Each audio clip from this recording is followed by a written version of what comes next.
તો રાજકોટના દ્રશ્યો પછી જુઓ સુરતના દ્રશ્યો। સુરતમાં પણ મતદાતાઓ મતદાન કેન્દ્રો સુધી જઈ રહ્યા છે, મતદાન કરી રહ્યા છે।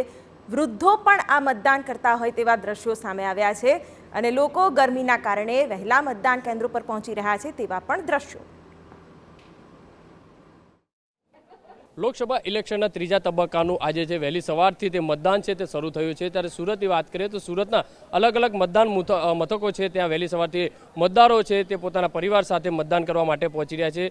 દ્રશ્યો જોઈ શકાય છે કે વહેલી સવારથી લોકોમાં એક અનેરો ઉત્સાહ જોવા મળી રહ્યો છે। લોકો પોતાના પરિવાર સાથે મતદાન કરવા માટે પહોંચી રહ્યા છે। તો મતદારો સાથે સીધી વાત કરીશું, કારણ કે પોતાનો મતનો જે અધિકાર છે તે આપતા નજરે પડી રહ્યા છે અને લોકોને પણ અપીલ કરવામાં આવી રહી છે કે પોતાનો મતનો અધિકાર છે તે ઉપયોગ કરવો જોઈએ અને લોકો આવશ્યક પોતાનો જે મત છે તે આપે। શું કહેશો, આજે વહેલી સવારથી પરિવાર સાથે मतदान કરવા માટે પહોંચ્યા છો? हमने अपना वोट दिया है। हम सभी से कहना चाहते हैं कि सभी अपना वोट जरूर दें। हमारे लोकतंत्र के लिए सबसे ज़रूरी चीज़ है पहले मतदान करें, उसके बाद कुछ और काम करें। क्या कहोगे, कितने साल से मतदान करते आए हो, आज भी मतदान किया? हाँ, हमने आज मतदान किया है, आप भी सब मतदान करें। શું કેવું છે આપનું? सर सेम चीज़, हमेशा मतदान करना चाहिए। ये अकेली चीज़ है जो आपकी हमारे देश का भविष्य बदल सकती है। કદાચ પહેલી વાર આપવા આવ્યો છો મત, કેવું છે? मैं पहली बार आज वोट देने आया हूँ और मैंने गर्व से दिया अपना वोट। શું કહેશો, આપ मतदान માટે પરિવાર સાથે આવ્યો છો, પૂરા ઘર કા કામ સાઈડ में रख के मतदान करने पहुंचे? ये बहुत जरूरी है। જે રીતે જોઈ શકાય છે લોકોમાં એક અનેરો ઉત્સાહ જોવા મળી રહ્યો છે, પરિવાર સાથે છે તે મતદાન કરવા માટે પહોંચી રહ્યા છે। વહેલી સવારથી તમામ મતદાન મથકો છે ત્યાં લાંબી લાઈનો જોવા મળી રહી છે। પોલીસ સુરક્ષાની વાત કરીએ તો પોલીસ સુરક્ષા વ્યવસ્થા છે તમામ બૂથો ઉપર છે તે ગોઠવવામાં આવી છે, કારણ કે કોઈ અનિચ્છનીય બનાવ ન બને તે માટેની વ્યવસ્થા છે તમામ જે કલેક્ટર વિભાગ તરફથી, પોલીસ વિભાગ તરફથી છે તે કરવામાં આવી છે। સુરત શહેરની અંદર તમામ જે મોટાભાગના જે બૂથો છે ત્યાં વહેલી સવારથી લાંબી લાઈનો છે તે જોવા મળી રહી છે, કારણ કે ઉનાળાનો સમય છે, જેથી વહેલી સવારે જેટલું મતદાન થાય તે લોકો પણ ઈચ્છી રહ્યા છે અને તંત્ર તરફથી પણ પ્રયાસ કરવામાં આવી રહ્યો છે કે વધુને વધુ મતદાન થાય તે માટેનો પ્રયાસ કરવામાં આવી રહ્યો છે। કેમેરામેન સંજય ચંડલ સાથે બલદેવ સુથાર, TV9 સુરત। બગડી આટકોટની કેડી પરવાડિયા હોસ્પિટલમાં તેમને એડમિટ કરાયા હોવાના સમાચાર છે। હાલમાં તેમના સ્વાસ્થ્ય વિશે વધુ અપડેટની રાહ જોવાઈ રહી છે, પરંતુ રાજકોટમાં રાજ્યસભાના સાંસદ રામ મોકરિયાની તબિયત હાલમાં બગડી હોવાના સમાચાર। રૂપાલાને મળવા જતા હતા અમરેલી, રસ્તામાં જ તેમની તબિયત લથડી, ત્યાર પછી તેમને આટકોટની હોસ્પિટલમાં એડમિટ કરવા પડ્યા છે।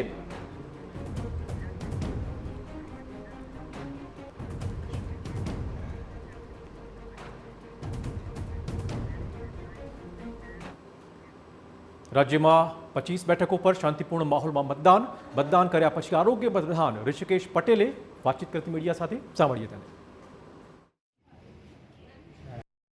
મહેસાણા લોકસભા બેઠક પર લોકો ઉત્સાહથી મતદાન કરી રહ્યા છે, ત્યારે કેબિનેટ પ્રધાન ઋષિકેશ પટેલ આપણી સાથે છે, એમની સાથે વાત કરીશું આજે લોકોનો મતદારોનો ઉત્સાહ કેવો છે અને ગુજરાત રાજ્યની જે બેઠકો છે એના વિશેની વાત કરીશું। શું કહેશો, આજે જે દિવસની રાહ જોઈ રહ્યા હતા, આજે મતદાન ઉત્સાહપૂર્વક સવારથી શરૂ થઈ ચૂક્યું છે? આજે સવારથી જ લોકોમાં ઉત્સાહ હતો અને સમગ્ર ભારત વર્ષની અંદર અને ગુજરાતમાં પણ ખાસ કરી બધી જ સીટો ઉપર જંગી મતદાનના સમાચારો મળી રહ્યા છે અને આજે મેં પણ તુલસીનો પવિત્ર રોપો વાવી અને પવિત્ર કાર્યની શરૂઆત એટલે કે મતદાન આપી અને આજના દિવસની શુભારંભ કર્યો હતો। સમગ્ર ભારતની અંદર, સમગ્ર ગુજરાતની અંદર બંધારણે આપેલો આપણો અધિકાર, મતનો અધિકાર, આપણું ભવિષ્ય બનાવવાનો અધિકાર, આપણે સરકાર ચૂંટવાનો અધિકાર જે આપ્યો છે એનો ઉપયોગ કરી વધુમાં વધુ જંગી મતદાનો કરી અને આવતા સમયની ભારતની મજબૂત સરકાર માટેનો નિર્ધાર આપણે સૌ વ્યક્ત કરીએ, કારણ કે આવતો સમય અને આવતો સમય એ આપણી પેઢીઓ માટેનો જ આપણે જીવી રહ્યા છીએ, પરંતુ આવનારી આપણી પેઢીઓ માટે પણ ખૂબ સારી રીતે ભવિષ્યનું નિર્માણ થાય એના માટે મત આપવો જરૂરી છે। હું ગુજરાતની તમામ જનતાને અપીલ કરું છું, ખૂબ જંગી મતદાન કરી અને મજબૂત સરકાર, કેન્દ્ર સરકાર આપવાનો આપણે સૌ નિર્ધાર વ્યક્ત કરીએ। અત્યારે જે પ્રમાણે ક્ષત્રિયનો વિષય છે એને લઈને ક્યાંક કોઈ એવી ચર્ચાઓ થતી હોય છે કે કોઈ 2 સીટ અસર કરી શકે, 4 સીટ ના શકે, આપનું શું કહેવું છે? 26 સીટ, હવે તો 25 વધી, 25 સીટ ભારતીય જનતા પાર્ટી જંગી મતોથી જીતી રહી છે। માહોલ કેવો છે આપના ધ્યાને? આજે સવારથી લગભગ મહેસાણા જિલ્લામાં પણ 10.14% વધુ મતદાન થઈ ચૂક્યું છે 9 વાગ્યા પછી સુધી 2 કલાકમાં। કેવું રહેશે આ ગરમીના માહોલમાં? ગરમી હોવા છતાં પણ એક દિવસ આપણી સરકાર ચૂંટવાનો જે અધિકાર આપણી પાસે છે, સૌ મતદારો સવારથી તે સાંજ સુધી ગરમીમાં પણ એક જ દિવસ આપણે અડધો પોણો કલાક માટે પોતાનો મત વ્યક્ત કરવાનો જ્યારે અધિકાર મળ્યો હોય, એટલે મને વિશ્વાસ છે હવે મતદારો પણ જાગૃત થયા છે અને પોતે પોતાની સરકાર વિશે પણ કેવી સરકાર હોવી જોઈએ એના માટે પણ સભાન થયા છે. એટલે સમગ્ર દિવસ દરમિયાન વિધાનસભા કરતાં પણ જંગી મતદાન થશે એવી મને આશા છે. આજે જ્યારે મતદાન છે ત્યારે એક એવું પણ જાણવા મળ્યું છે, એક ફરિયાદ પણ થઈ છે મહેસાણા સાયબર ક્રાઇમમાં કે મહેસાણા ભાજપનું જે FB પેજ છે હેક કરવામાં આવ્યું છે અને એની ફરિયાદ કોઈ અજાણ્યા શખ્સ વિરુદ્ધ કરવામાં આવી છે. અને આવીને આવી આજે એક બીજો મેસેજ આવ્યો છે કે સામે કોંગ્રેસનું વોટ્સઅપ પણ હેક થયું છે. આવા સમયે આ પ્રકારનું જે કૃત્ય થતું હોય છે, હેકર્સ કરતા હોય છે, શું કહેવું? મારા ધ્યાનમાં આ વિષયો નથી, પરંતુ ટેકનોલોજીનો દુરુપયોગ કરી ચૂંટણી હોય, સામાજિક હોય કે કોઈ પણ પ્રકારનો વિષય હોય તો આવું ન થવું જોઈએ. અને આમાં સાયબર ક્રાઇમનો વિભાગ આપણો પોલીસ વિભાગમાં છે, ગૃહ. તો વિરામ પછી આપનું સ્વાગત છે. ઇલેક્શન કમિશને પણ આજે મતદાન વધારવાની અપીલ કરી છે. એમણે લખ્યું છે, વોટ્સએપ મેસેજ આવ્યો છે ઇલેક્શન કમિશનનો, મતદાનનો દિવસ નો બહાના દિવસ છે અને માટે વધુમાં વધુ મતદાન કરો તેવી અપીલ પણ ચોક્કસ અમે પણ કરી રહ્યા છે. આજે વોટ કરો ગુજરાત. અને હવે વાત કરીશું એ બેઠકો વિશે કે જ્યાં ક્ષત્રિય વોટર્સનું ખાસું પ્રભુત્વ છે. આપને કહી દઈએ કે એ બેઠકો પર કયા પ્રકારનું મતદાન થઈ રહ્યું છે, આંકડા ચોક્કસ આપીશું. કચ્છમાં 8.79% મતદાન થયું છે. રાજકોટની બેઠક વિવાદિત બેઠક, ત્યાં 9% મતદાન થયું હોવાના આંકડા સામે આવ્યા છે. બિલકુલ, તો રાજકોટમાં વિવાદ થયો પણ તેની સીધી અસર અને સૌથી વધારે અસર જામનગર પર પડી છે. જામનગરમાં 8.55% મતદાન થયું છે, જે ખૂબ જ ઓછો આંકડો કહી શકાય. તો આ તરફ પોરબંદરમાં 7.84% મતદાન થયું છે. નીરસ મતદાનના આ આંકડા ચોક્કસથી કહી શકાય. ક્ષત્રિય પ્રભાવિત આ બેઠકો છે જ્યાં સરેરાશ કરતા પણ ઓછું વોટિંગ હાલમાં થઈ રહ્યું છે અને માટે આ સંકેત કયા તરફના છે તે ચોક્કસ જોવું રહેશે. અજયભાઈ, ખાસ સંકેત મને કહો કે જ્યાં જ્યાં ક્ષત્રિય પ્રભાવ છે ત્યાં ત્યાં વોટિંગની ટકાવારી ઓછી આવી રહી છે, શું કહી શકાય? એ થયો કે જામનગરમાં ક્ષત્રિય મતદારોની અસર જે છે એ લોકોએ મતદાનથી દૂર રહેવાનું અથવા તો ઉદાસીનતા વ્યક્ત કરી છે. કારણ કે તમે જુઓ કે બનાસકાંઠામાં જો 13% મતદાન થતું હોય અને જે ક્ષત્રિય વિસ્તારો કે જ્યાં ખરેખર એનો ઇમ્પેક્ટ આવવો જોઈએ, હું માનું છું કે રાજકોટ કરતાં ક્ષત્રિય આંદોલનનો ઇમ્પેક્ટ જે છે એ જામનગર, સુરેન્દ્રનગર, કચ્છ, ભાવનગર એ વિસ્તારોમાં આવવો જોઈતો હતો, પરંતુ ત્યાં તો મતદાનની ટકાવારી ઓછી જોવા મળે છે. ઓન ધ કોન્ટ્રી તમે જુઓ કે બનાસકાંઠામાં મતદાનની ટકાવારી વધારે છે, આણંદમાં મતદાનની ટકાવારી વધારે છે. એનો અર્થ એ કે જે ઈચ્છિત પરિણામો ક્ષત્રિય સમાજ ઈચ્છતા હતો એ હજુ સુધી નથી આવ્યો. શક્ય છે કે ક્ષત્રિય સમાજ સહેજ મોડો બહાર નીકળે, કારણ કે 11 વાગે અત્યારે એના વિશે ટિપ્પણી કરવી અનુચિત કહેવાશે. પણ અત્યારના પહેલાં 3 કલાકનું તમે મતદાનની પેટર્ન જુઓ તો મને નથી લાગતું કે ક્ષત્રિય સમાજ એકદમ પૂરી તાકાતથી બહાર આવ્યો છે. શક્ય છે કે એ પોતાના પરંપરાગત વસ્ત્રો જે છે પરિધાન કરીને કદાચ બપોર પછી બહાર આવશે, પણ પહેલા 3 કલાકમાં નથી આવ્યો. એક જ મિનિટ, હિરેનભાઈ, ક્ષત્રિય સમાજના હમણાં સમાચાર જે આવ્યા છે, પાઘડી પહેરીને મતદાન કરવા જતા અટકાવાયા છે, આની પણ ચોક્કસ અસર પડશે ટકાવારી પર અને મતદાન પર, ખાસ તમે જે આશા રાખીને બેઠા છો? જે પ્રકારે છેલ્લા 30 વર્ષનું ગુજરાતમાં અને 10 વર્ષનું કેન્દ્રનું શાસન તમે જુઓ તો એક પણ સમાજને બાકી નથી મૂકવામાં આવ્યો. જેને સાથે સંઘર્ષ થયો, જેને દમન કરવામાં આવ્યું, એ પાટીદાર સમાજ હોય, ઠાકોર સમાજ હોય, દલિત સમાજ હોય અને છેલ્લે વધ્યા તો ક્ષત્રિય સમાજ પણ જેનું સિમ્બોલ જે કહી શકાય, જે એમને પાઘડી જે પહેરીને ભૂતકાળમાં કોઈ પણ સારો પ્રસંગ હોય ત્યારે પણ પહેરતા હોય. બિલકુલ. અને આ તો ખૂબ સારો પ્રસંગ કહેવાય, દેશના ભવિષ્યનો પ્રસંગ કહેવાય, ગુજરાત અને રાજ્યના ભવિષ્યની વાત કરતા હોય ત્યારે પહેરીને આવે અને તમને ડર લાગે, એ દર્શાવે છે કે સત્તા જઈ રહી છે, જમીન ખસકી રહી છે. કોઈ એક સમાજ ખાલી આટલું સૂચક તમને એક ઉદાહરણ આપે કે ભાઈ આ પ્રકારની અમે કામગીરી કરવા જઈ રહ્યા છીએ, એ ડર સ્વાભાવિક છે. કારણ કે છેલ્લા 10 વર્ષમાં તમે કેન્દ્રમાં કશું કર્યું નથી, 30 વર્ષમાં તમે અહીંયા કશું કર્યું નથી, અને જ્યારે તમારે વોટ માંગવાની અપીલ કરવાની વાત આવે ત્યારે તમે એમ કહો છો કે મને જોઈને વોટ આપો, ઉમેદવારને જોવાની કોઈ જરૂર નથી. તો આ ચહેરા પર તો છેલ્લા 14માં પણ વોટ આપ્યા હતા અને 19માં પણ વોટ આપ્યા હતા.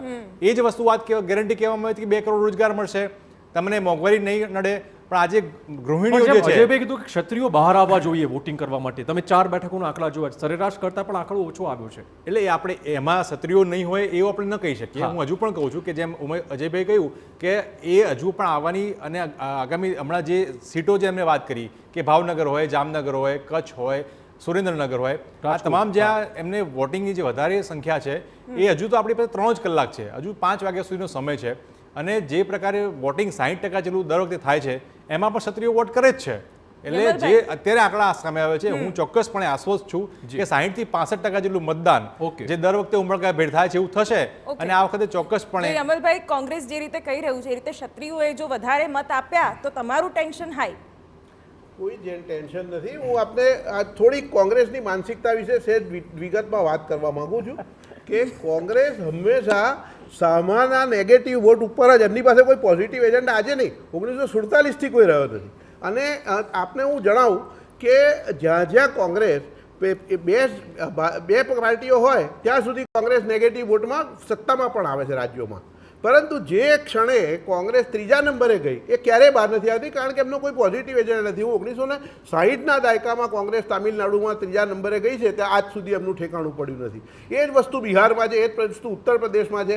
જ્યાં બે પક્ષ છે ત્યાં નેગેટિવ વોટ કોક સરકારથી થાક્યું હોય તો સામે એમને વોટ આપીને સત્તામાં લાવે. કોંગ્રેસે આજ સુધી કોઈ પોઝિટિવ એજન્ડા કર્યો જ નથી. તમારા એજન્ડાની વાત કરી હવે હું આ વાત જમલભાઈ, તમે આપણે ક્ષત્રિયોની વાત ચોક્કસ ચાલી રહી છે, એની જ વાત કરીએ.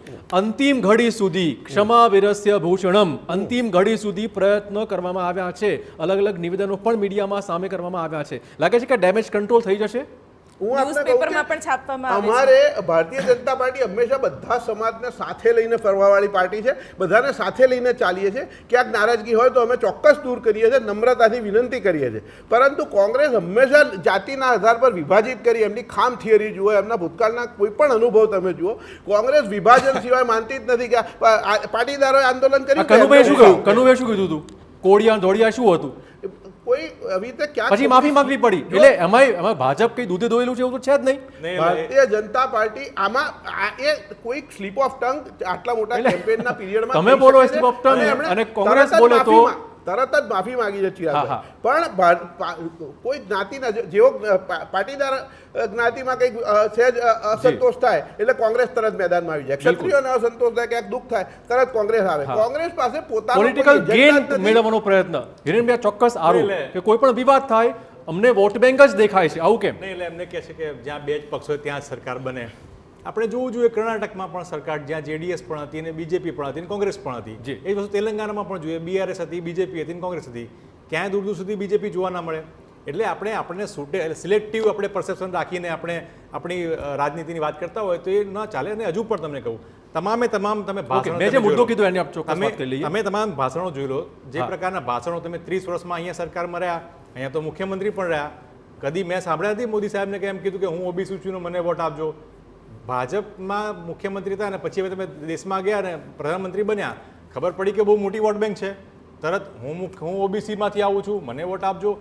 આટલા પ્રકારની, એટલે કહેવાય ને કે રાજનીતિમાં બિલો ધ બેલ્ટ આપણે કદી ન કરતા હોઈએ. એટલે જાતિવાદની વાત આવે અને ભાજપ વાત ન કરે એવું તો શક્ય જ ન બને. અને જે પ્રકારે અત્યારે પણ વાત થઈ રહી છે, જે ક્ષત્રિયોની વાત હોય, પાટીદારોની વાત હોય, દલિતોની વાત હોય, આ તમામ જે સમાજો સાથે એ ભાજપે તો ખરેખર અન્યાય કર્યો છે. અને જ્યારે પણ એને એ રજૂઆત કરે એ બહુ આપણે જાણીને આશ્ચર્ય લાગે. જ્યારે પણ રજૂઆત કરે કોંગ્રેસ પ્રેરિત છે, પાટીદાર તો કે કોંગ્રેસ પ્રેરિત છે, ઇવન કર્મચારીઓ આંદોલન કરે તો એ કોંગ્રેસ પ્રેરિત છે.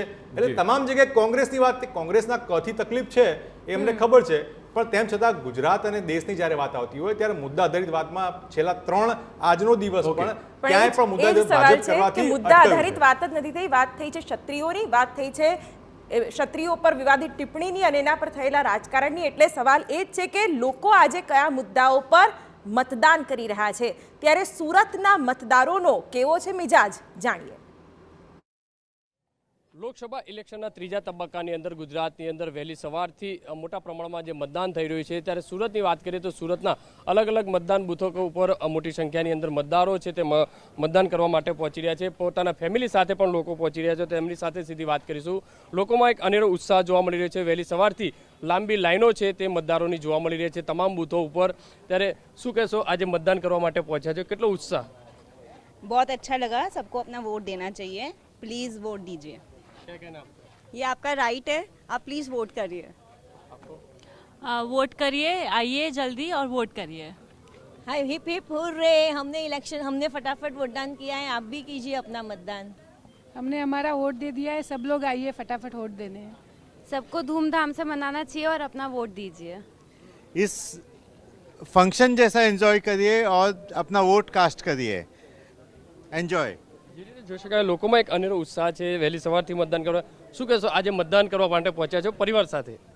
बहुत अच्छा लग रहा है, पूरी फैमिली को आना चाहिए और सबको वोट करना चाहिए। Nobody should miss their voting right.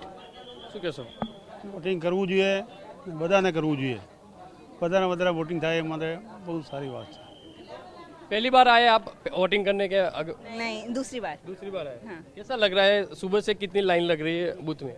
हाँ, बहुत लाइन है, लेकिन लाइन से डरना नहीं है, आराम नहीं करना है। आइए, वोट दीजिए, it's your right, one vote matters, please. किस तरीके का माहौल अंदर दिख रहा है तमाम बूथ पे? सब बहुत ही एक्साइटेड है, सब अपना वोट कास्ट करने आए हैं। आप देख सकते हैं फैमिलीज भी आई है, सब बड़े एल्डरली भी, सीनियर सिटीजन्स भी आए हैं। So don't miss out on your right, come vote. युवा लोगों को क्या क्या संदेश देंगे? सब लोग पहले सबसे पहले अपना राइट समझिए, पहले यहाँ आइए और फिर अपना अपना काम करने जाइए। જે રીતે જોઈ શકાય છે વહેલી સવારથી લોકોમાં એક અનેરો ઉત્સાહ છે. પરિવાર સાથે જે મતદાન કરવા માટે પહોંચી રહ્યા છે. તમામ મતદાન મથકો છે ત્યાં વહેલી સવારથી લાંબી લાઈનો છે, સાથે પોલીસ સુરક્ષા વ્યવસ્થા પણ ચુસ્ત બંદોબસ્ત ગોઠવવામાં આવ્યો છે. કેમેરામેન સંજય ચંદલ સાથે બલદેવ સુથાર, TV9 સુરત. તો ચુસ્ત બંદોબસ્ત વચ્ચે સુરતમાં પણ વોટિંગ. અને બીજી બાજુ વાત કરીશું અમદાવાદની. અમદાવાદના મતદારો સાથે અમારા સંવાદદાતા કિંજલે વિશેષ વાતચીત કરી, સાંભળીએ.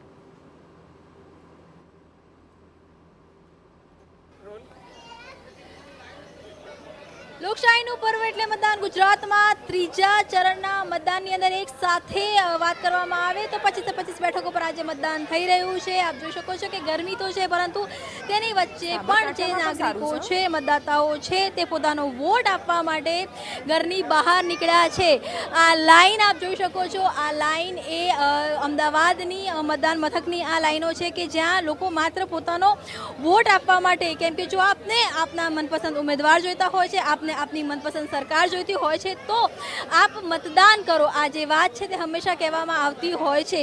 ગરમી છે, ગરમીમાં એવું માનવામાં આવે છે કે બપોરના સમયમાં મતદાન ઘટી જશે, પરંતુ આ મતદાન બપોરના પહેલાં મોટા પ્રમાણમાં મતદાન થાય તે માટે જે લોકો છે તે બહાર નીકળી રહ્યા છે, મતદાન છે તે કરી રહ્યા છે. આપ જોઈ શકો છો કે આ રાણીપના બૂથ છે કે જ્યાં અલગ અલગ ખાસ કરીને જે મહિલાઓ માટેની લાઈન છે તે અલગ કરવામાં આવી છે. અને ત્યારબાદ આપ લગભગ કેટલી જ લાઈનો છે, કેટલીક મહિલાઓ છે તે નારાજ પણ છે. વાત કરવાનો પ્રયત્ન કરીએ. કેમ જવા નથી દેતા? શું કહી રહ્યા છે? કેમ જવા નથી દેતા? બિલકુલ, કેમ કે આપ જુઓ કે ભીડ છે તે વધારે છે અને અહીંયા જે મતદાન છે તે સતત ચાલી રહ્યું છે. તેના કારણે ક્યાંક જે લાંબી ભીડો છે, લાંબી કતાર છે તે જોવા મળી રહી છે. આ વખતે વાત કરવામાં આવે તો કયા મુદ્દા છે તે તમારી માટે મહત્વના છે કે જેને ધ્યાનમાં રાખીને આપ મતદાન? એવું કંઈ નથી, કંઈ મુદ્દા કાંઈ નથી, તારલ છે બધું, પણ લાઈન બહુ વધારે છે અહીંયા. પણ ગરમીમાં વોટ આપીને જ જશો? વોટ તો આપવું, વોટ આપવો જરૂરી છે. બિલકુલ આપવાનો છે। કેટલા સમયથી ઊભા છો અહીંયા? અહીંયા લગભગ પોણો કલાક થયો। પોણો કલાકથી ઊભા છો. અંદર ધીમું ચાલે છે મતદાન, ખબર નથી પડતી। મતદાન ચાલી તો રહ્યું છે ને? હા, ચાલી તો રહ્યું છે, બહુ ધીમું ચાલી રહ્યું છે મતદાન। કેટલા ટાઈમથી ઊભા છો? કલાક થઈ ગયા। કલાકથી ઊભા છો. આપ જોઈ શકો છો કે 4 અલગ અલગ પોઈન્ટ છે કે જ્યાં મતદાન છે તે થઈ રહ્યું છે. પરંતુ જો વોટિંગની વાત કરવામાં આવે તો વોટિંગ ધીમું થઈ રહ્યા હોવાની પણ અહીંયા રજૂઆત છે તે લોકો કરી રહ્યા છે. પરંતુ આ કતાર પહેલી વખતે આ લાઈનો એવી જોવા મળી રહી છે કે મતદાતા ઊભા છે લાઈનમાં મતદાન કરવા માટે. કેટલા સમયથી અહીંયા ઊભા છો? Half an hour. અડધો કલાકથી ઊભા છો, પણ વોટ આપીને જ જશો? Yes, definitely. કયા મુદ્દાઓ છે આ વખતે કે જે તમારી માટે વોટ આપતા પહેલા મહત્વના છે? ફાઇનલી મોદી સાહેબ has declare for particular Gujarati. અચ્છા, મોદી સાહેબે કીધેલું હતું કે ભાઈ વિકાસનો મુદ્દો છે, રોજગારી છે, એન્ડ સો મેની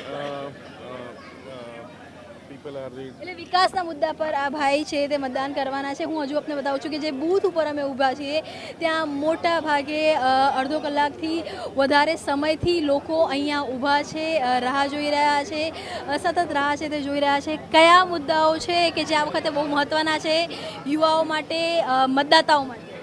મતદાતાઓ માટે એવું છે કે હિન્દુત્વને જે સાચવી શકે, સંસ્કૃતિને સાચવી શકે એવા વ્યક્તિનો મત આપવો જોઈએ. કેટલા સમયથી ઊભા છો લાઈનમાં? કલાકથી ઊભા. તમે કેટલા ટાઈમથી ઊભા છો લાઈનમાં? 1 કલાકથી ઊભા છે, પણ આજે મતદાનનો દિવસ છે. આપણા રાષ્ટ્રની અંદર પણ કહેવા આવ્યું છે સૌથી મોટું દાન એટલે મતદાન.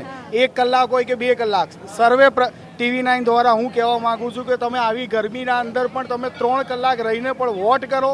તમારો એક વોટ પણ રાષ્ટ્રહિત માટે જરૂરી છે. બિલકુલ, એક વોટ રાષ્ટ્રહિત માટે જરૂરી છે. કેટલા સમય તમે ઊભા છો? ફર્સ્ટ ટાઈમ વોટર છો? ના, સેકન્ડ ટાઈમ. સેકન્ડ ટાઈમ છો. ફર્સ્ટ ટાઈમ આટલી ભીડમાં ઊભા રહ્યા હતા? ના. નતા ઊભા રહ્યા. તો આ વખતે કયા મુદ્દા છે તમારી માટે મહત્વના, યુવાઓ માટે?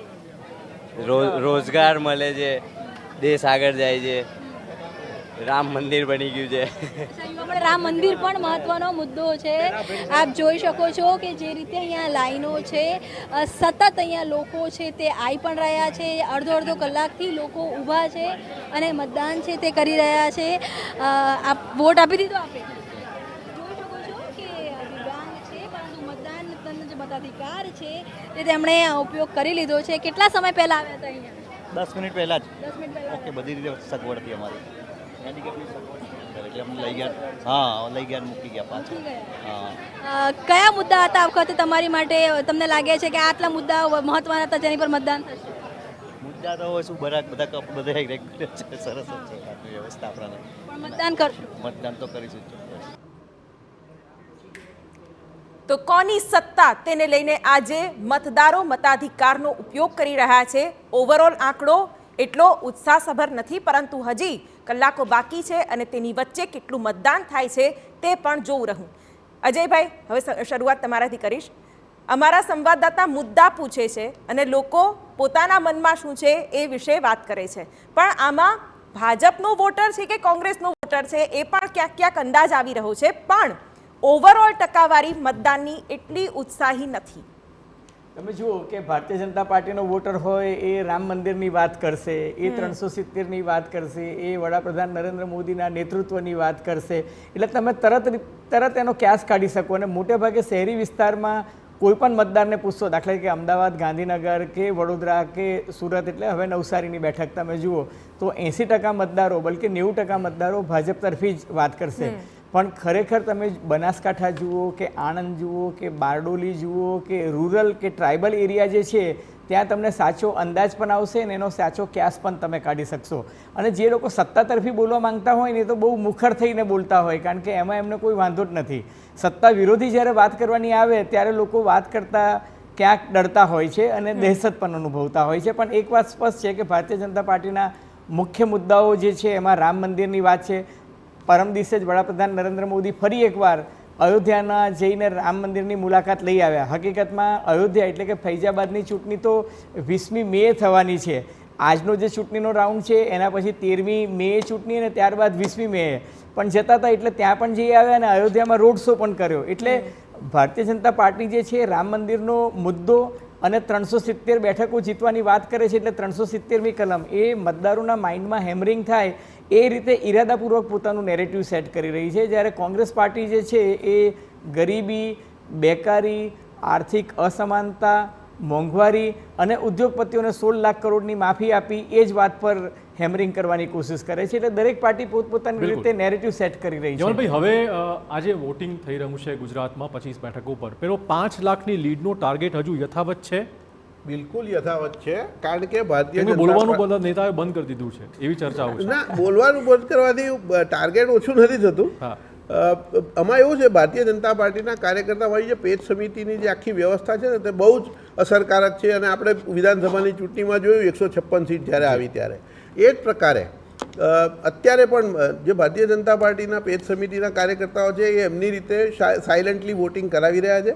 અને એ વોટિંગ આ જે કંઈ પણ થઈ રહ્યો છે, હું તમને કહું કે વિશ્વાસથી કહું કે આ બધું જ ભારતીય જનતા પાર્ટીની ફેવરમાં થઈ રહ્યું છે. ગઈ વખતે 63%નો જે અમારો વોટ શેર હતો એનાથી વધવાનો જ છે, એનાથી ઘટવાનો નથી. વોટિંગના પર્સન્ટેજ પણ એ યથાવત રહેશે અથવા વધશે, પણ અમારો વોટ શેર તો ચોક્કસ 63% અને એનાથી વધુ થવાનો છે. મારો એક જ મુદ્દો છે યમલભાઈને જ કે ભારતીય જનતા પાર્ટીના તો ગુજરાતમાં કાર્યકર્તાઓ, નોંધાયેલા કાર્યકર્તાઓની સંખ્યા પણ 1 કરોડથી વધારે છે, બરાબર છે કે નહીં? અને બીજું કે પેજ મેનેજમેન્ટ ને બૂથ મેનેજમેન્ટ એટલું જ મજબૂત હોય તો અમદાવાદ તો તમારો ગઢ છે, તો અમદાવાદમાં મતદાનની ટકાવારી શા માટે આટલી ઓછી જોવા મળે છે? કારણ કે વડાપ્રધાન નરેન્દ્ર મોદી અને અમિતભાઈએ એવું કહ્યું છે કે પહેલે મતદાન ફિર જલપાન. તો ભારતીય જનતા પાર્ટીના કાર્યકર્તા પોતાનું micro management, booth management, Shaktisinh Gohil કશું બોલી રહ્યા છે, આપણે એમને સાંભળીએ. આ સવાલ જવાબ આપી મેળવીએ. શક્તિસિંહ ગોહિલને સાંભળીએ.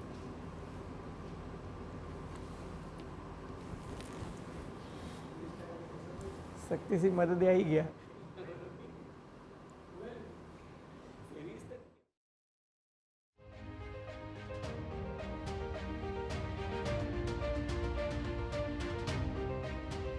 એક મિનિટ પણ મારે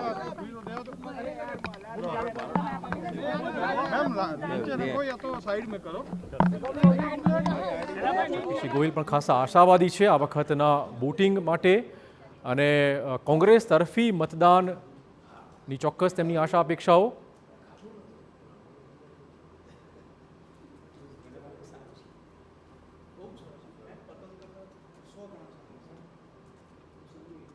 Gujarati Gujarati sir Gujarati And then Hindi also, please. પાછા Hindi also there. આવીને વાપસ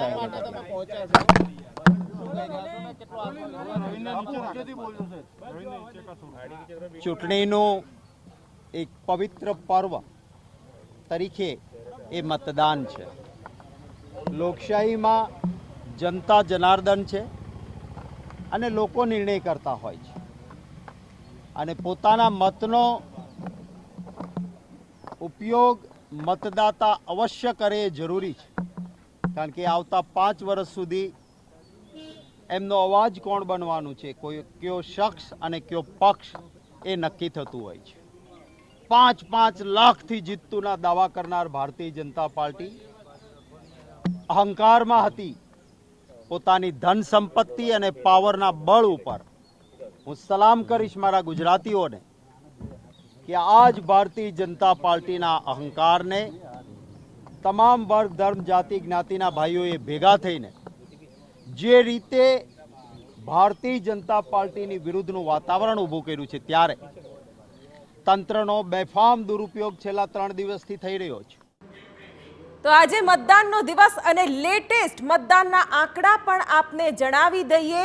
24% ઉપર ગયું છે મતદાન. ગુજરાતમાં 11 વાગ્યા સુધીમાં સરેરાશ 24.35% મતદાન થયું છે. અત્યાર સુધી સૌથી વધુ મતદાન હજુ પણ બનાસકાંઠા પ્રથમ.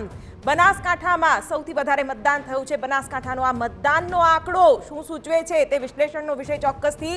30.27% મતદાન થયું છે. સૌથી ઓછું મતદાન પોરબંદરમાં 19.83%. आह्वान करता हूं कि आज आपका जो ये मत है और वो बाहर आके देवे और फिर उसमें ही लोकशाही की जीत है. अगले 5 साल में आपकी क्या ख्वाहिश है? क्या इंडिया कहां से कहां होना चाहिए सर? नहीं, इंडिया तो आगे बढ़ ही रहा है और आगे बढ़ता भी रहेगा. Thank you.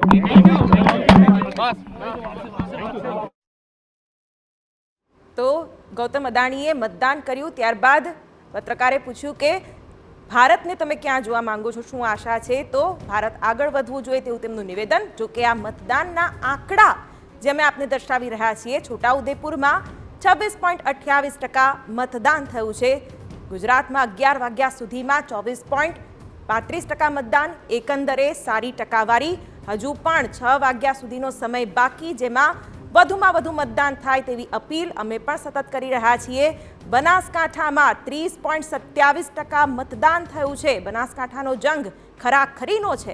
અને સૌથી ઓછું મતદાન પોરબંદરમાં 19.83% મતદાન, આણંદમાં 26.88%, બારડોલીમાં 27.77% મતદાન, ભરૂચમાં 27.52% મતદાન, ભાવનગરમાં 22.33% મતદાન થયું છે.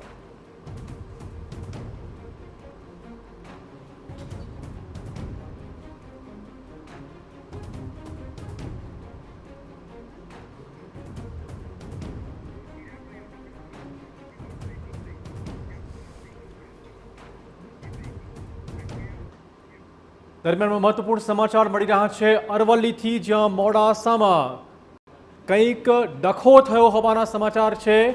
મોડાસામાં KN શાહ સ્કૂલના બૂથ પર બબાલ થયું હોવાના સમાચાર. અરવલ્લીનો મોડાસા પોલીસ અને મતદારો વચ્ચે ઘર્ષણ થયું હોવાના સમાચાર છે. વધુ વાત કરવા જોડાશે અમારા સંવાદદાતા અવનીશ. અવનીશ, શું છે આખો મામલો? ચિરાગ, વાત કરવામાં આવે તો સવારે જ્યારે મતદાન મથક ઉપર મતદાન ચાલી રહ્યું હતું તે દરમિયાન કેટલાક જે શખ્સો આવતા હતા તેને લઈને આક્ષેપો શરૂ કરવામાં આવ્યા હતા કે આ જે શખ્સો છે કેટલાક ચોક્કસ પ્રકારના પક્ષના નિશાન સાથે અંદર બૂથમાં પ્રવેશ કરી રહ્યા છે અને જે રીતે પ્રવેશ કરે છે તેની સામે વાંધો ઉઠાવવામાં આવ્યો હતો અને જેને લઈને ઘર્ષણ શરૂ થયું હતું. વાત જો કે સામાન્ય હતી, પરંતુ જે પ્રકારે ઘર્ષણ થયું તે આગળ વધતા પોલીસ સાથેનું ઘર્ષણ સર્જાયું હતું અને તે પ્રકારના વિડીયો જે છે તે સામે આવવા લાગ્યા હતા. પોલીસ સ્થાનિક જે હતી તે સ્થળ ઉપર પહોંચી હતી, મતદાન મથક પર પહોંચી હતી અને મામલો થાળે પાડવા માટેનો પ્રયાસ કર્યો હતો. હાલ શાંતિપૂર્ણ રીતે મતદાન પ્રક્રિયા જે છે તે ચાલી રહી છે. આ ઉપરાંત મોડાસા અને અરવલ્લી જિલ્લામાં પણ શાંતિપૂર્વક રીતે મતદાન ચાલી રહ્યું છે. ચિરાગ. ધન્યવાદ અવનીશ તમામ જાણકારી બદલ. તો પોલીસ અને મતદારો વચ્ચે ઘર્ષણ થઈ ગયું. આરોપી વાતનું હતું કે ઈવીએમ ખોટકાયા પછી પણ ગ્રીન લાઇટ બતાવતી હતી.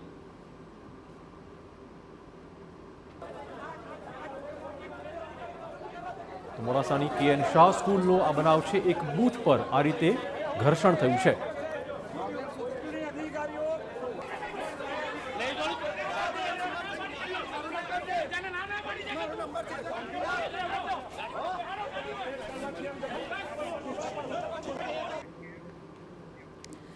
તો મતદાન મથકો પર કેટલાક આકર્ષક દ્રશ્યો પણ સામે આવી રહ્યા છે, જેમાં કેટલાક રસપ્રદ દ્રશ્યો પણ આપણે બતાવીએ કે જ્યાં મતદારોએ ભજીયા સાથે મતદાન કર્યું છે. જી હા, આપને દ્રશ્યો પણ બતાવી દઈએ કે જ્યાં અમદાવાદના એક મતદાન કેન્દ્ર પર અલગ અલગ પ્રકારના ભજીયા રાખવામાં આવ્યા હતા, જેથી કરીને મતદારો અહીં વધુમાં વધુ મતદાન કરે.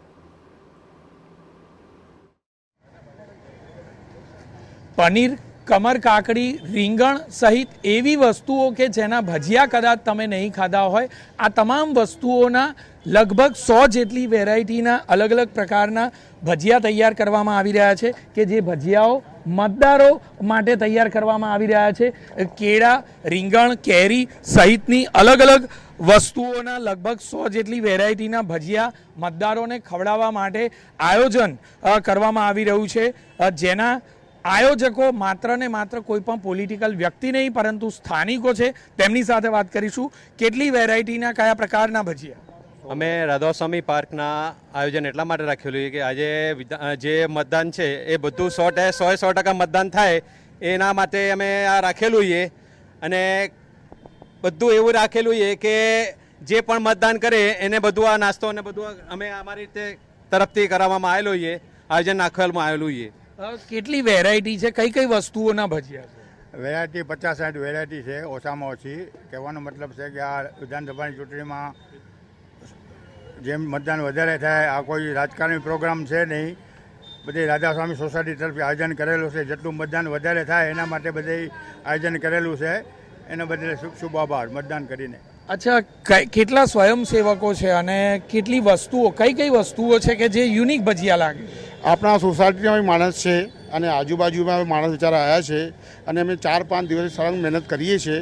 આપણું એક એ છે ભાઈ, જે બિચારો કોઈ બી સવારે વોટ કરીને આવે અને ભાઈ નાસ્તો પાણી કરી જાય અને વોટ કરીને નાસ્તો કરી જાય, ફ્રી ઓફ ફ્રી સેવા. કેટલી વેરાયટી છે? અંદાજે 100 જેટલી વેરાયટી છે, સવારથી ચાલુ જ છે. 100 જેટલી વેરાયટી તૈયાર કરવામાં આવી છે, જેમાં અનેક એવી વેરાયટી છે કે જે પ્રથમ વખત ભજીયામાં જોવા મળ્યું હોય. મકાઈ હોય કે પછી કેરી હોય કે પછી અન્ય કોઈ પણ શાકભાજી એવી હોય કે જેના ભજીયા કદાચ પ્રથમ વખત તમે જોયા હશે. મતદારો માટે આ વિશેષ વ્યવસ્થા કરવામાં આવી છે કે જે મતદારો મતદાન કરી અને પોતાની આંગળી પર મતદાન કર્યાનું નિશાન બતાવશે તેમને વિનામૂલ્યે આ ભજીયા ખવડાવવામાં આવશે. સ્પષ્ટપણે માનવામાં આવે છે કે વધુમાં વધુ મતદાન થાય તે લોકશાહીના આ પર્વ માટે જરૂરી છે અને એટલા માટે સ્વયં લોકો દ્વારા આ વ્યવસ્થા ગોઠવાઈ છે. કેમેરામેન વિવેક ઠાકોર સાથે જિગ્નેશ પટેલ, TV9 અમદાવાદ. બિલકુલ. તો મતાધિકારનો ઉપયોગ કરવા માટે અલગ અલગ પ્રકારના નુસ્ખા ચોક્કસ લોકો આકર્ષવા માટે કરી રહ્યા છે. અને હવે વાત કરીશું ક્ષત્રિય પ્રભાવિત વોટ બેંક જે છે બેઠકો વિશે. આ બેઠકો પર હાલમાં કયા પ્રકારનું વોટિંગ ચાલી રહ્યું છે, અલગ અલગ આંકડા આપણે બતાવી દઈએ કે ક્ષત્રિય પ્રભાવિત જે બેઠકો છે તેના આંકડા આપણે ટીવી સ્ક્રીન પર મૂકવાનો પ્રયત્ન કરીશું. ક્ષત્રિય પ્રભાવિત જે બેઠકો છે, કેમ કે ક્ષત્રિયોનો મુદ્દો આ વખતે ખૂબ ચાલ્યો છે, ખૂબ જગ્યો છે, ત્યારે આ બેઠકો પર કયા પ્રકારના આંકડા સામે આવી રહ્યા છે. કચ્છમાં 23.22% મતદાન, રાજકોટમાં 24.56% મતદાન થયું છે, જામનગરમાં 20.85%, જ્યારે કે પોરબંદરમાં સૌથી ઓછું આ બેઠકોમાંથી 19.83% મતદાન જ જોવા મળી રહ્યું છે. તો આ ક્ષત્રિય પ્રભાવિત એ બેઠકો છે કે જ્યાં કોંગ્રેસને ક્યાંક લાભ મળશે તેવી અપેક્ષાઓ છે અને ભાજપ ચોક્કસ ચિંતામાં આવી ગયું છે. અને આ જ મુદ્દે વધુ વાત કરવા જોડાશે અમારા સંવાદદાતા ભાવનગરથી અજીત ગઢવી. અજીત, ખાસ તો કયા પ્રકારનો માહોલ અને ક્ષત્રિય પ્રભાવિત જે બેઠકો છે ત્યાં કયા પ્રકારનું મતદાન થઈ રહ્યું છે? ચિરાગ, વાત કરવામાં આવે તો ભાવનગર જે લોકસભા છે, વિધાનસભા સીટો છે, ત્યારે આ સમગ્ર વિસ્તાર છે તે ભારતીય જનતા પાર્ટીનો ગઢ ગણવામાં આવે છે, પરંતુ અહીંયા ક્ષત્રિય સમાજના મતદારો બહુ મોટી સંખ્યામાં છે. ભાવનગર લોકસભા સીટની વાત કરીએ તો 2.25 લાખ જેટલા મતદારો છે ક્ષત્રિય સમાજથી, અને જ્યારથી પુરુષોત્તમ રૂપાલાના નિવેદન પછી જે વિરોધ ઊભો થયો હતો ત્યારે ભારતીય જનતા પાર્ટીની અંદર બહુ મોટો ક્ષત્રિય સમાજનો મતદારો એમાં પણ જોડાયેલા છે, એની અંદર આગેવાનો છે. ત્યારે આ જે એમની અસ્મિતાને લઈને અસર થઈ તેને લઈને બહુ મોટો વિરોધને લઈને જ્યારે અત્યારે મતદાન થઈ રહ્યું છે ત્યારે એની અસર ચોક્કસપણે જોવા મળી રહી છે. ભાવનગર સમગ્ર લોકસભાની અંદર ઘણા બધા એવા બૂથો છે કે જ્યાં નીરસતા જોવા મળી રહી છે, પરંતુ અત્યારે મિલિટરી સોસાયટી નામનો એક વિસ્તાર છે જ્યાં ક્ષત્રિય સમાજના મતદારો, આપ જોઈ શકો છો કે મહિલા ક્ષત્રિય સમાજના મતદારો અત્યારે ઊભા છે. સામાન્ય રીતે એવું પણ અગાઉની વિધાનસભા અને લોકસભાની સીટમાં જોવા મળ્યું છે કે ક્ષત્રિય સમાજનો જે મતદાન હોય છે તેમાં ટકાવારી ઓછી હોય છે, પરંતુ આપણે આ ચૂંટણીમાંની અંદર એવું જોવા મળી રહ્યું છે કે ઘરે ઘરથી જે કોઈ આયોજન કરી રહ્યા છે ક્ષત્રિય સમાજના આગેવાનો હોય, યુવાનો હોય, તે દેખાઈ રહ્યું છે કે મહિલાથી લઈને કોઈ પણ એક ઘરમાં ક્ષત્રિય સમાજનો મત ન પડ્યો રહે તેના માટેના તમામ પ્રયત્નો જારી છે. આ સિવાય કાળિયાબીડી વિસ્તાર હોય, મિલિટરી સોસાયટી હોય, ભાવનગર શહેરની અંદર હું શહેરના દ્રશ્યો આપને બતાવી રહ્યો છું કે શહેરની અંદર હજી અત્યારે 11 વાગ્યાની ઉપરનો સમય થયો છે, ત્યારે સવારના 7 વાગ્યાથી પહેલીવાર જે નીરસ મતદાન હોય છે એવા જે બૂથ છે તેના ઉપર અમે ઊભા છીએ. સામાન્ય રીતે આ બૂથ ઉપર ટકાવારી ઓછી હોય છે, પરંતુ પહેલીવાર એવું જોવા મળી રહ્યું છે કે સવારના 7 વાગ્યાથી આ ગીર્દી સતત વધતી રહી છે અને જ્યાં જુઓ ત્યાં ક્ષત્રિય મહિલાઓ મોટા પ્રમાણમાં મતદારમાં જોવા મળી રહી છે. ચોક્કસપણે સામાન્ય રીતે એવું બનતું હોય છે કે ભારતીય જનતા પાર્ટીના લોકો છે તે ઘરે ઘરથી મતદારોને ખેંચીને લઈ આવતા હોય છે અને મતદાન થતું હોય છે. કોના તરફથી મતદાન થતું હોય છે તે કહેવું મુશ્કેલ છે, પરંતુ ચોક્કસપણે આ દ્રશ્યો કહી જાય છે કે જ્યાં જ્યાં ભાવનગર શહેર અને જિલ્લાની અંદર આવી જ સ્થિતિ, ગામડાની ભાવનગર જિલ્લા લોકસભાની સીટના ગામડાની સ્થિતિ પણ આવી જ છે કે ત્યાં પણ મહિલાઓ, પુરુષો, જ્યાં ક્ષત્રિય સમાજનો વિસ્તાર છે ત્યાં સતત પ્રયત્ન થઈ રહ્યો છે. અત્યારે આ જ વિસ્તારના સમગ્ર વિસ્તારનું એક આશરે અનુમાન કાઢવામાં આવ્યું છે તો 40% જેટલા ક્ષત્રિય મતદારો છે, મહિલાઓ, પુરુષ, હજી 11:30 જેટલો સમય આસપાસ થયો છે. આમ છતાં 40. બિલકુલ અજીત, તો હવે મતદારો અને ખાસ કરીને ક્ષત્રિય મતદારો કેટલું મતદાન કરે છે તેના પર નજર રહેશે. યમલભાઈ, ક્ષત્રિયો તો બહાર નીકળી રહ્યા છે, મતદાન મથકો સુધી જઈ રહ્યા છે. બધા જ મતદાતાઓ બહાર નીકળે એ લોકશાહી માટે સારું છે અને ક્ષત્રિયો મોટા પ્રમાણમાં બહાર નીકળે ભારતીય જનતા પાર્ટી માટે પણ સારું છે. ક્ષત્રિયોએ હંમેશા ભારતીય જનતા પાર્ટી સાથે રહ્યા છે અને આ વખતે પણ રહેશે. એટલે મીડિયા અને સોશિયલ મીડિયાના જે કંઈ પણ રિપોર્ટ છે, અમને વિશ્વાસ છે કે ક્ષત્રિય સમાજ અને બધા જ સમાજો એ ભારતીય જનતા પાર્ટીની સાથે છે. નરેન્દ્રભાઈ મોદીને ત્રીજી વખત પ્રધાનમંત્રી બનાવવાનો એમનો એકમાત્ર હેતુ છે અને એના કારણે તેઓ અમારી સાથે જ રહેશે અને અમને મોટી સંખ્યામાં ગ્રાફ જોવામાં આવે. યમલભાઈને ગમે એવા એક સમાચાર આપું કે મુસ્લિમ વિસ્તારોમાં મતદાનની ટકાવારી ઓછી છે. તમે જુઓ કે જમાલપુરનો વિસ્તાર જુઓ કે શાહપુરનો વિસ્તાર જુઓ કે મિર્ઝાપુર જુઓ કે ખાનપુર જુઓ કે સરખેજનો વિસ્તાર, તમે અમદાવાદ અને ગાંધીનગરની સીટોનું બ્રેકઅપ કરો તો કાલુપુર ને આ બધા જ જે મુસ્લિમ વિસ્તારો છે ત્યાં મતદાનની ટકાવારી 15.86 થી લઈને 18% જેટલી છે, જ્યારે એવરેજ વોટિંગ જે છે એ 22 થી 24% છે. એટલે ભારતીય જનતા પાર્ટી એમ થોડીક રાહતનો શ્વાસ લેવા જેવો છે કે આ વોટિંગ કોંગ્રેસ તરફી થઈ રહ્યું છે. તમારો કહેવાનો મતલબ એ છે કે કોંગ્રેસ તરફી વોટિંગ થઈ રહ્યું છે? ના, મુસ્લિમ મતો ઘટી રહ્યા છે. આપણે કોના તરફી? મુસ્લિમ મતો ઘટ્યા છે એનો ફાયદો ભાજપને મળે ને, કારણ કે મુસ્લિમ મતો દેખીતી રીતે કોંગ્રેસ તરફી જ હોય. બિલકુલ. અને ક્ષત્રિય મતોમાં પણ એવું હતું, ક્ષત્રિય સંકલન સમિતિનો એક જ વસ્તુ હતું કે પરસોત્તમ રૂપાલા ના જોઈએ, પછી ભાજપ પર વિરોધ આવ્યો. અને યમલભાઈ, એમની એક બીજી પણ વાત છે કે ભાજપના ઉમેદવાર વિરુદ્ધ મતદાન કરો. એટલે ક્યાંક આ જે આખો એજન્ડા સેટ કરવામાં આવ્યો છે તેની મતદાન પર અસર થઈ શકે છે. હું આપને કહું કે હવે ફરી એક વખત રિપીટ કરું કે આ મીડિયા અને સોશિયલ મીડિયાના સમાચાર છે, ગ્રાઉન્ડ ઉપર આની કોઈ અસર નથી. આ ક્ષત્રિય સમાજ સમજે છે વિકાસ ક્યાં થયો છે, દેશને સુરક્ષિત કોણ રાખી શકે છે, અને જ્યારે ક્ષત્રિયોથી વધારે સુરક્ષા કોણ સમજે. એટલે ક્ષત્રિયો ભારતીય જનતા પાર્ટીની સાથે હતા, છે અને રહેશે. પણ જામ સાહેબની અપીલને પણ કે ક્ષત્રિય સમાજે ગણકારી નથી, એટલે આ બધા જ મુદ્દાઓ એક મહત્વપૂર્ણ ફેક્ટર બની જાય છે. ક્ષત્રિય આંદોલનને લઈને આ તમામ મુદ્દાઓ પર આગળ પણ ચર્ચા, ચૂંટણીમાં કેટલું મતદાન થઈ રહ્યું છે તેના પણ લેટેસ્ટ અપડેટ પણ એક બ્રેક બાદ.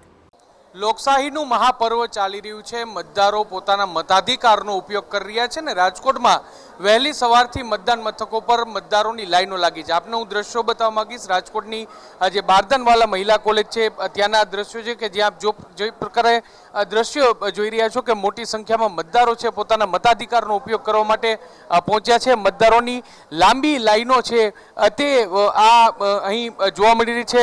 લોકશાહીમાં ખૂબ જ જરૂર છે દરેક મતદારે પોતાના મતાધિકારનો ઉપયોગ છે તે કરવો જોઈએ. પોતાની ફરજ છે રાષ્ટ્ર પ્રત્યેની તે નિભાવવી જોઈએ ને એટલા માટે જે પ્રકારે તમે દ્રશ્યો જોઈ રહ્યા છો કે મોટી સંખ્યામાં લોકો છે તે પહોંચ્યા છે. કેટલાક લોકો સાથે વાત કરીશું. શું કહેશો, મતદાન દેવા આપ આવ્યા છો, અન્ય લોકોને શું અપીલ કરશો?